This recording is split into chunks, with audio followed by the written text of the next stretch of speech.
Please go ahead.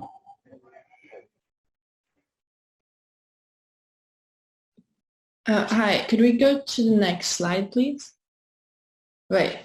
So hello, I'm going to be doing a short presentation on the background to the Eritrean refugee crisis in Ethiopia, Tigray. Next slide. Thank you. This is mainly about the Eritrean National Service. So in present-day Eritrea, Eritrea is one of the most militarized countries in the world.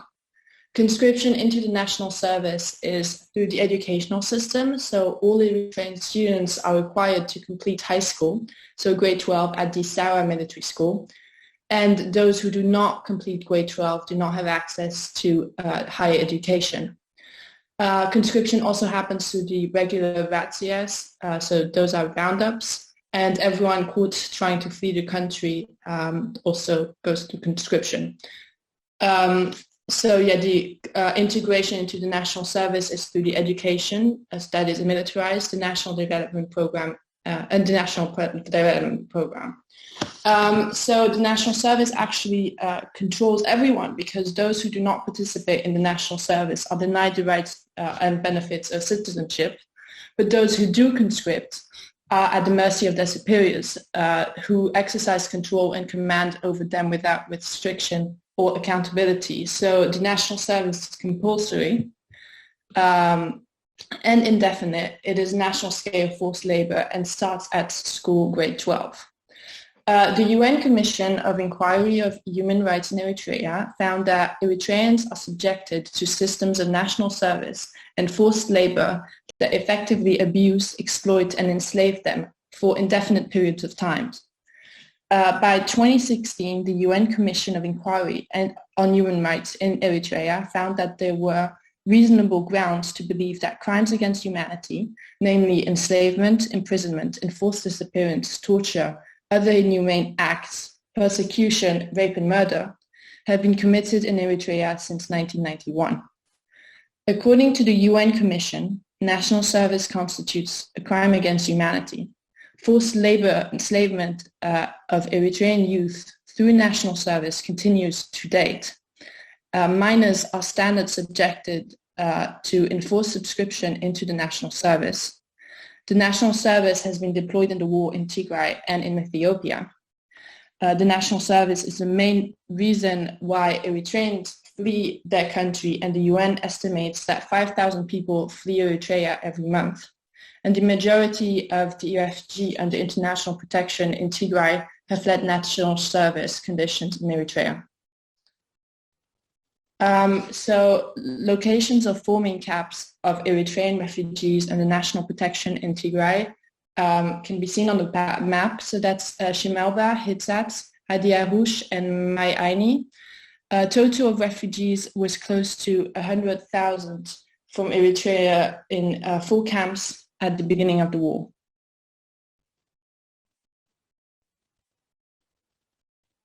So what is the current situation? In Shimelba and Hitsats, camps are now closed. It is reported that 20,000 refugees disappeared from the 2 camps. It is estimated that thousands of refugees will return to Eritrea, the country that they had escaped from. And these refugees returned under duress, likely to have been redeployed under duress in the national service. So now you will be hearing the testimonies from actual refugees, and this was just the background.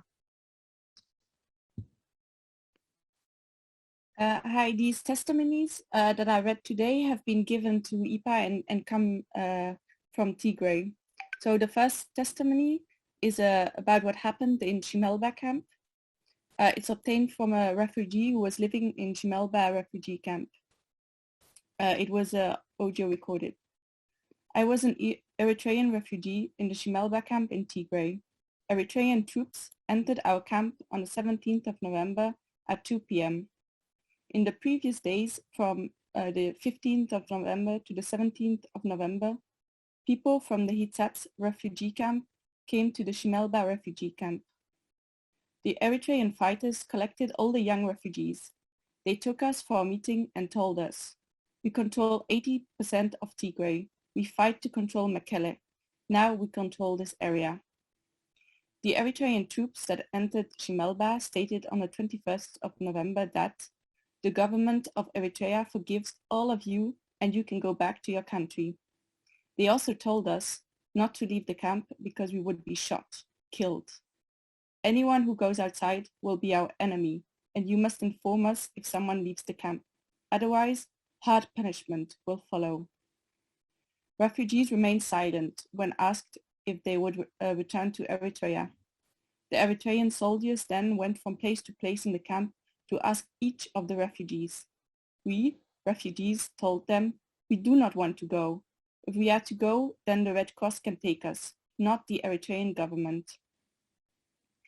The members of the Shimelba Refugee Committee gave them this message, so the Refugee Committee members were blamed. Then there was a curfew set by the Eritrean soldiers, who were taking things by force from the shops in the camp and moving around in the camp. From the 23rd of November, they started to arrest people in the camp. On the 25th of November, the chairman of the Refugee Committee was arrested together with 2 other members of the committee, including 2 singers, said the witness. The chairman of the youth club was arrested. The chairman of the youth club disappeared or escaped. They arrested 4 women and their children. We do not know why. In the evening, 7 children were arrested. And again, we did not know why. They disappeared. During this time, from the 28th of November until the 17th of December, 9 children died. 6 persons near Zone 1 in Shimelba were killed, and 5 refugees who had come from Hitsat were killed, and 1 Tigrayan who was in the camp. The 6 people that were killed were put in front of us. They were thrown together in one hole, and they shot them from the back of the head. You could not recognize their faces. They had been kicked in the faces. On the 17th of December, there was fighting between Eritrean troops and the Tigray troops. At that time, they were arrested and the situation in the camp was very bad. They kept us for many hours. They killed many animals and also people. We saw corpses on the way on the ground. No one of them had weapons. They were wearing normal clothes. Near Shimelba, they threw many bodies.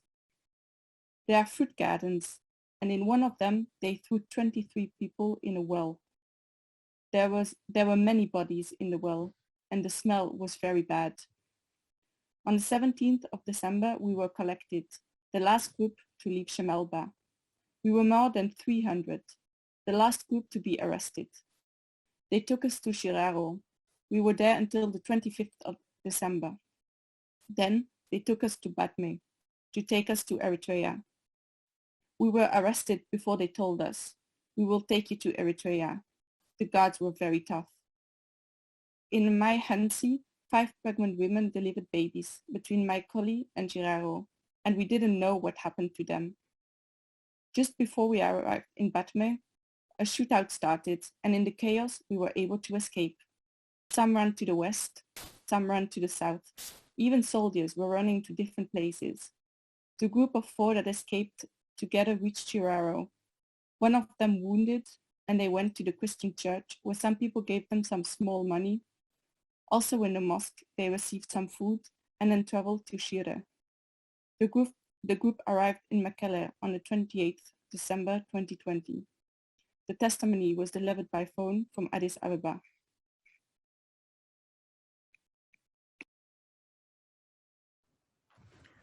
Testimony 2. Minors as soldiers in the war in Tigray and their presence in the refugee camps.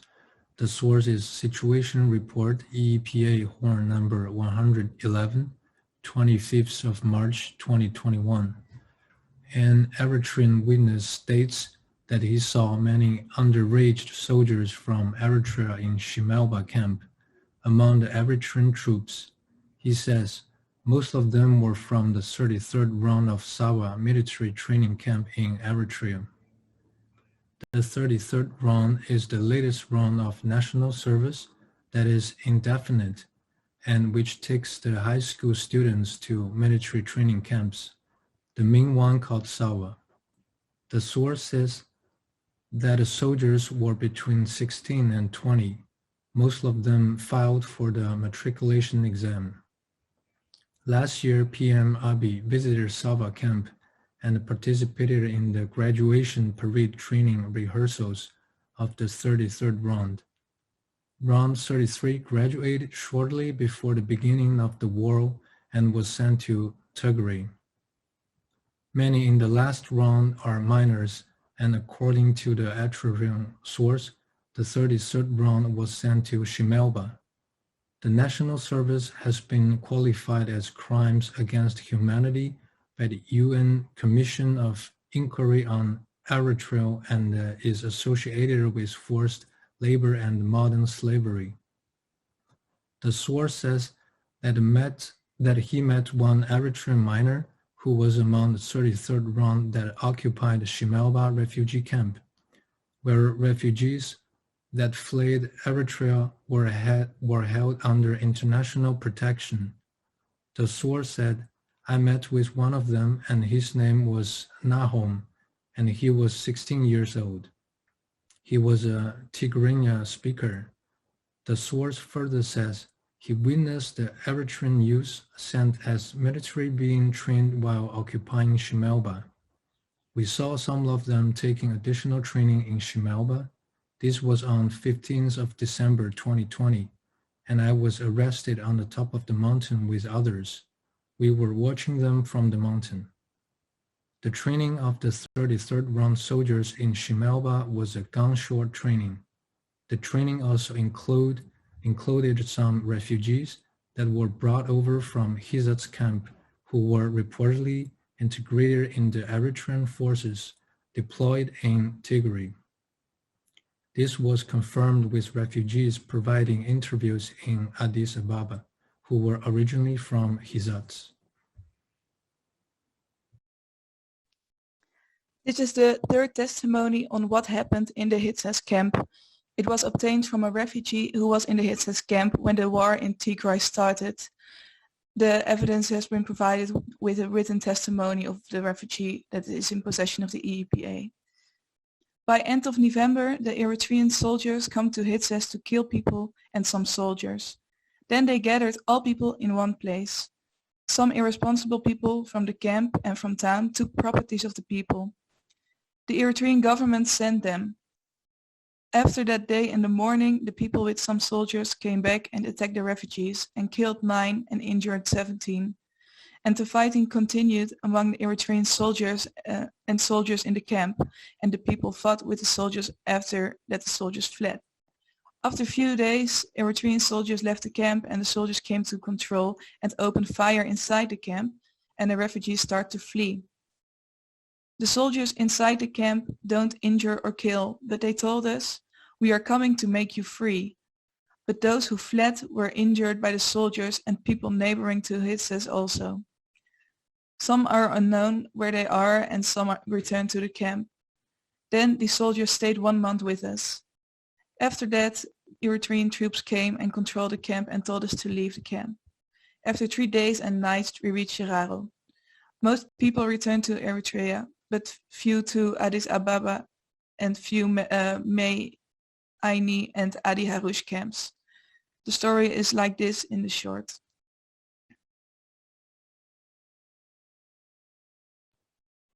Thank you. Thank you for these testimonies. What happened at Shimelda? What happened at Hisham? Testimony number 4. Please go ahead. This is a testimony from a male refugee who was staying in the town of Adigrat when the war in Tigray started. The war started on the 3rd or 4th of November 2020, but the Eritrean soldiers entered Adigrat on 18 November 2020. The previous day there had already been shooting. At those times we were nearby. A lot of people were killed and a lot of people ran away. The soldiers also attacked a camp for Eritreans who were protected by the Tigray community. There, under heavy fire, 6 people were killed.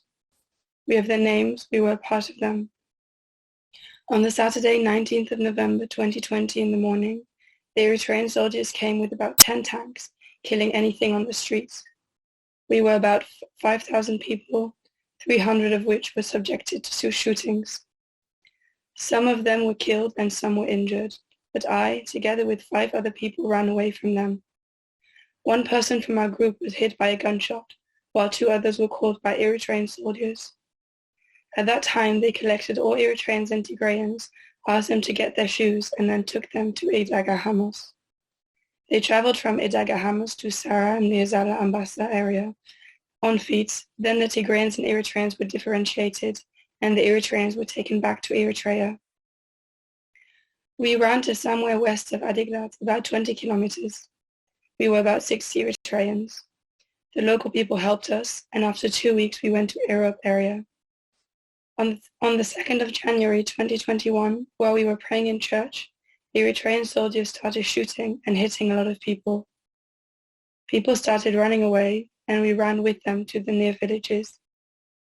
The Eritrean soldiers started to kill people above 10 years old, and I myself saw 11 and 12-year-old children killed. There, about 37 people were killed. We continued running from the Araru area. In that area, they were shooting in many places, and I remember that they killed 7 people from one family. Most of us went to Afar region. My family was there too. I have 4 children and my wife among them. While we were escaping, my family was divided into many places. I can't forget what happened at that time, mainly in the church and other places. At all the places I mentioned, there were only Eritrean soldiers. We know them well. Their movements, their military uniform, and the way they talk in Tigrinya. When we returned to Adigrat, we found the federal Ethiopian soldiers there, and the situation became better than when the Eritrean soldiers were present. People started to have some confidence, but the Tigray people started to speak about what happened at the hands of the Eritrean soldiers and started to think about revenge for their people. Us Eritreans lost our respect with the local people there, even the stolen became popular in the city. Then I went to Addis Ababa where I met with my family. My wife was alone with my 4 children. She had to run from Hitsat's camp to Addis Ababa. They had suffered a lot together. We were haunted by all. The Tigray soldiers cannot recognize who is and is not with the Eritrean soldiers. And the Eritreans were also beating us. And when we ran to the villages, the local people did not trust us at all, even when we told them we were not with the Eritrean soldiers. It was a really hard time for all of us. But even Addis Ababa is not safe for us because there's a lot of Eritrean security in this area, and they already have our names. It means we are wanted by the Eritrean security, so even here we are in a bad situation. If competent authorities don't take action as soon as possible, the situation will get worse and worse. Before this war, people in Tigray were in a good situation, but now the Tigray and the Eritrean people are all in a bad situation. Immediate action must be taken to get all Eritreans and Tigray people out of this terrible situation. Us, fighters for justice, need protection because I myself don't know what will happen to me tomorrow. The Eritrean soldiers must leave Tigray.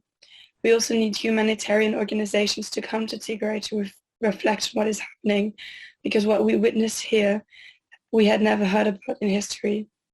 That is why what happened there must be well documented. What happened left many people here with mental issues, and if they eat breakfast, they can eat lunch or dinner. Thank you. Thank you very much. We are reflecting on what happened at Adigrat. Testimony number 5, please. When it started, there was heavy fire in all places. There was also an airplane attack. It was on Friday at 4 p.m. and we were in our houses.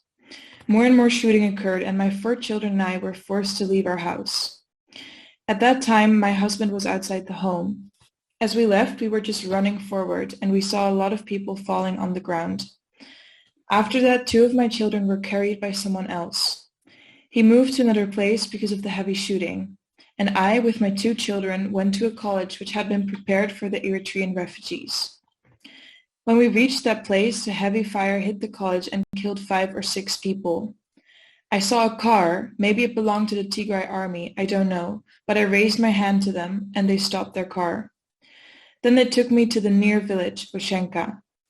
I was with only 2 of my children, the other 2 were with other people, so I decided to go back to Adigrat to search for my 2 babies. A woman who let me enter into her home told me not to go there because of the bad situation, but I was only thinking about my children. When I prepared myself to go to Adigrat, I heard that it was already controlled by the Eritrean soldiers, and they were killing everyone on the streets. So I stayed in that village with the woman, with a bad feeling regarding my 2 children. We found out there was another Eritrean near us, and the people who had carried my children came to me with my 2 babies. My 4 children and I stayed at the house which was given to me by that kind Tigrayan woman. Really, I can't forget that woman because although I told her that I'm Eritrean, she let me stay at her home. We then heard that there were other Eritreans living inside a school, and I met with my husband there. We stayed for about 45 days under the control of the Eritrean soldiers. The situation was so hard and there wasn't enough food, but there was some cooperation from the local people to us. Many people were killed by the Eritrean or federal Ethiopian soldiers, but God saved us. And after that, I went back to Adigrat to see my small restaurant, but there was nothing there. Everything had been taken. I said to myself, my life is more important than all of this. People who were living near my restaurant told me to leave the place because the Eritrean soldiers had already come to my restaurant and taken everything, also taking photos of the place. There were some Eritreans helping Eritrean soldiers to find Eritreans at the fronts. One woman assisted me and another guy with 500 beer, and then I traveled to Mekelle city where I called someone to collect some money, which he did, and after we traveled to Addis Ababa. It's been so hard, not just politically, but also from a humanitarian aspect. If you saw what had happened, I think you would see how dark it is. The Eritrean soldiers killed one guy and told everyone not to bury him. They even said this to the religious people. The body was there until the federal Ethiopian army came to the place and gave the permission to bury him. All of this happened to dismiss the people of Tigray and Eritrea. And we as Eritreans suffered a lot because we have no one here, no cousins, no one at all. That is why the situation was so hard and complicated to us. Before the war, we were respected in Tigray and they respected us wherever we went. This was also obvious during the war in Tigray. The situation is worse for the Eritreans who have not had any kind of help from other people, specifically the Eritrean refugees in Addis Ababa, because they have no houses, not enough food, lack of money, and no one helping them at all. One day I met with a boy from my city. He came with the Eritrean soldiers. At first I was afraid of him, but finally I ran to him and asked him why he came here. Are you here to kill your son, to kill us, or what brings you here?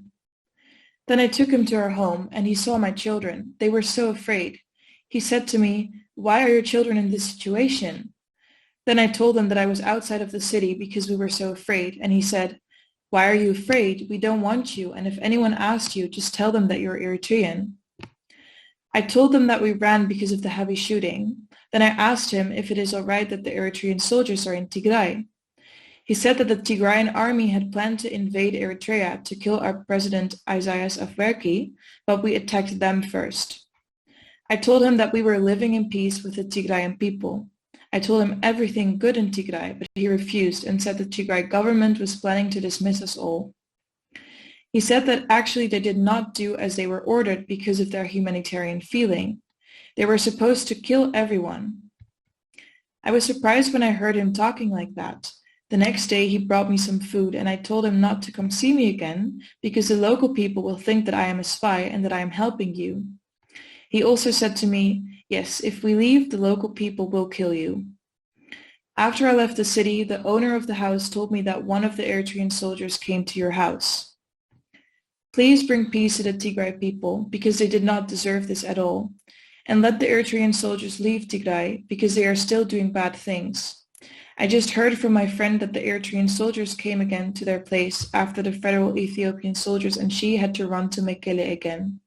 That is why I wish them peace. The Eritrean forces must leave Tigray because they are the only killers there. Thank you. Thank you very much. The actions we do must always promote happiness. So if we kill people, what are we trying to achieve? Thank you very much for that testimony number 6. Testimony number 6 now, welcome. Yes, testimony 6 is a report from Reuters on killings of humanitarian workers. At least 10 aid workers have been killed in the conflict, Lokak said. They include an employee of the Relief Society of Tigray, a partner of the US Agency for International Development, who was shot dead on April 28 in the central Kola Tembian district. The US Embassy released a statement on May 20th, saying Eritrean and Ethiopian soldiers had reportedly shot him. According to eyewitnesses, he clearly identified himself as a humanitarian worker and pleaded for his life before he was killed, the statement said. Neither the Ethiopian military nor the Eritrean government responded to Reuters' questions about the killing. Testimony 7 is about what happened in the Tigray refugee camps. It is a written testimony which is in possession of IPA, and it is obtained from an officer working in Shire area prior to the outbreak of war. Hitsat and Shemelba were both raided by Eritrean soldiers. Some of the staff there had already fled the area, while some were locked in their rooms scared. In Shemelba, they gathered the refugees and said, "The Bretchen used to take care of you. Where is he now?" No one responded. They just looked down. The refugees were then rounded up and taken to Shashibet, where they were quarantined before taken to Eritrea. In Hitsat, it was said that there were a lot of infiltrators working for the Eritrean government who were armed and part of the operation. The refugees from this camp went through the same as the ones from Shemelba. As estimated, 60% of the people were said to have escaped and went to the other two refugee camps, Baiani and Adi Harush. The rest were taken to Eritrea, although some are still escaping and coming back to the refugee camps. When asked how they escaped, they said, "There's hunger in Eritrea right now, but we can't stand it. The soldiers at the border just let us pass, saying we might starve to death if we stayed here." The refugees that escaped from Eritrea came back. They were staying in the two other camps, which as a result were overflowing with large numbers of people, making it difficult to accommodate everyone. Now the camps are not the same as before the war. Lots of events unravel daily. A while ago, the refugees were incited to protest, so that Tigray aid workers could be replaced by Amhara aid workers. Recently, in Adi Harush, they sent back all aid workers, saying that they didn't need NGOs there. Recent developments indicate that a lot of the refugees have been traveling to Gondar for medical and bank services. They are not coming back to the camps. People from the area said that they meet brokers in Gondar and migrate to other countries illegally. This has become a frequent occurrence. The 8th testimony is about the abduction of refugees. The first part is from the situation report of IPA from the 12th of April 2021.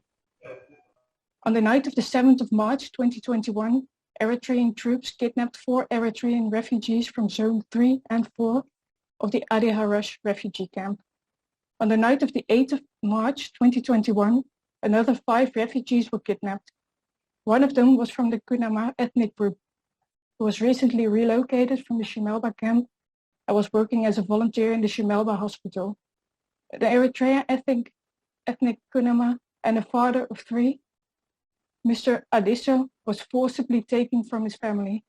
His sister tried to fight back, but she was stabbed with a knife around her hand by one of the soldiers.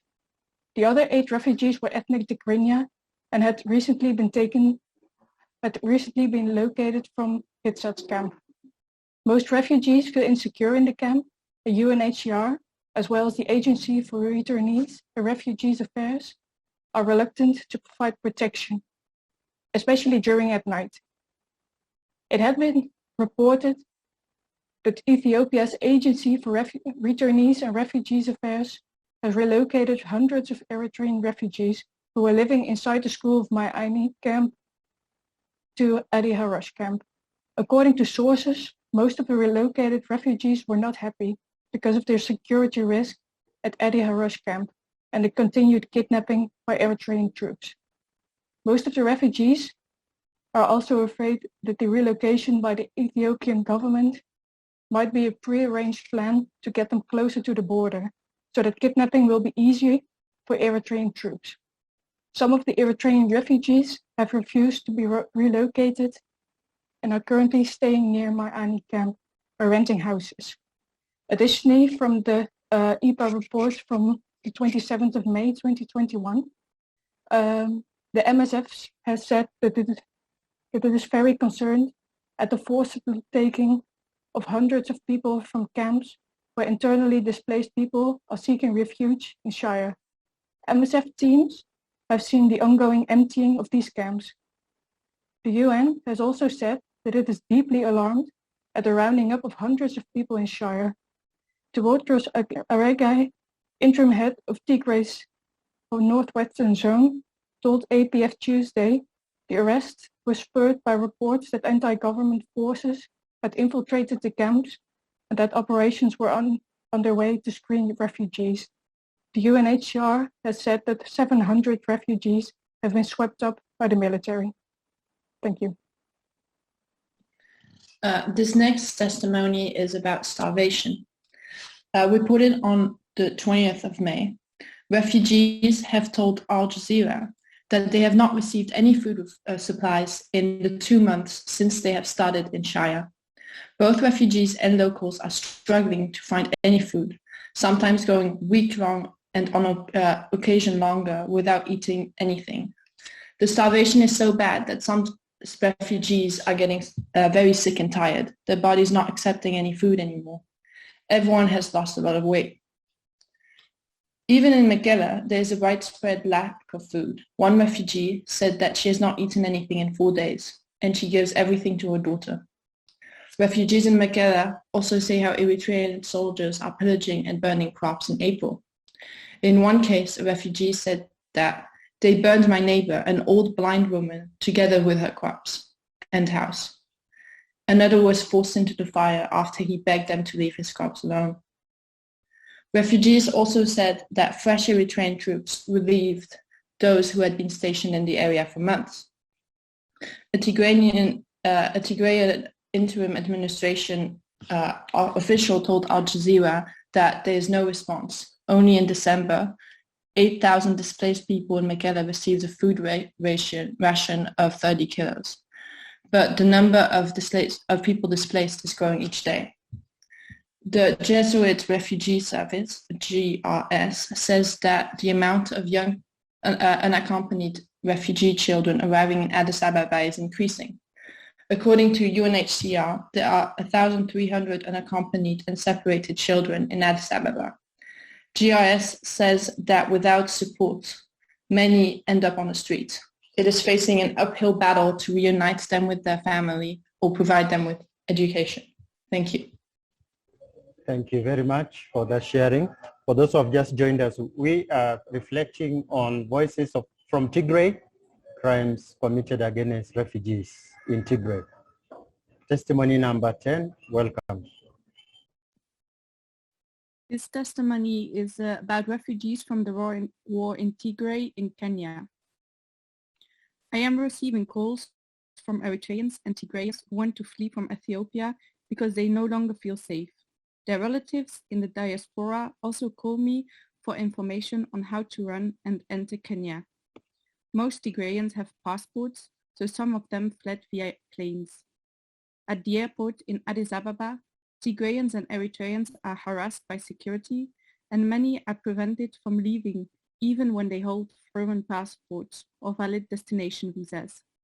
Though some stay in Kenya, many continue to Uganda where they can enter without a permit. Eritreans and those Tigrayans who do not have legal passports reach Kenya and Uganda with the help of smugglers, but almost all of them, one way or the other way, are held in different detention centers and become victims of smugglers. From Moyale in Kenya up to Nairobi, refugees are held for an extended period in the detention centers, facing health issues and starvation until they pay ransoms amounting from $1,500 to $2,500. When asylum seekers make it to Kenya, they do not get registered as asylum seekers due to the closure of the Department of Refugee Affairs because of COVID. As a result, they are stranded and unable to obtain legal documents. Hence, they become more frustrated and confused. In addition to being unable to register as asylum seekers, they can also not access assistance from UNHCR and other relevant organizations, which normally provide support services because of COVID restrictions. Due to a lack of legal documents, when they manage to arrive in Nairobi, they become victims of the smugglers and human traffickers. I am aware of several Eritreans from the refugee camps in Ethiopia and other locations moving to Kenya. Though I know they have left Ethiopia to date, I do not know their whereabouts, and I cannot inform their family members. At present, I am aware that most Eritreans and Ethiopians in Kenya are imprisoned in Isiolo, Moyale, the Industrial Area Police Station, and in many other detention facilities. Thank you. Thank you very much. We're moving to the last testimony before we move into presentations. Welcome to share your testimony, please. Testimony 11 consists of testimonies from internally displaced Tagaru living in Magala shelters. Sinead is a 30-year-old mother with 2 children aged 4 years and 9 months. She was displaced with her husband and 2 children from Hausen, one of the badly affected cities during the war. She fled as the city was being shelled by heavy artillery. They ran on foot with no direction and no destination in mind. They walked for days, hiding and running from Eritrean and Ethiopian soldiers, and finally reached the capital, Mekelle. They now live in one of the shelters for the internally displaced. Sinead suffers from asthma and uses an inhaler and is always worried she might not get medication for long. This is from experience. Recently, she couldn't afford to buy medications prescribed for her 4-year-old daughter and wonders if that is the fate for her whole family. She was sharing a room with around 70 people. Her main source of worry is not being able to feed her children well. They have regressed in development. When we asked her where her husband is, she said that her once respected teacher husband is now roaming the city, begging for food and hoping to find a paying job. A mother traveled far from Umera to the capital with her 2 children.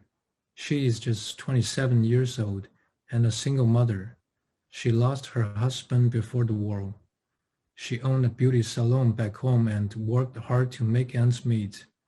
She recalls when the war started, a lot of unimaginable hostilities occurred in her town by Ethiopian and Eritrean soldiers, but most of all by the Amhara Fano, as they were armed and targeting civilians. They killed and raped women and displaced residents.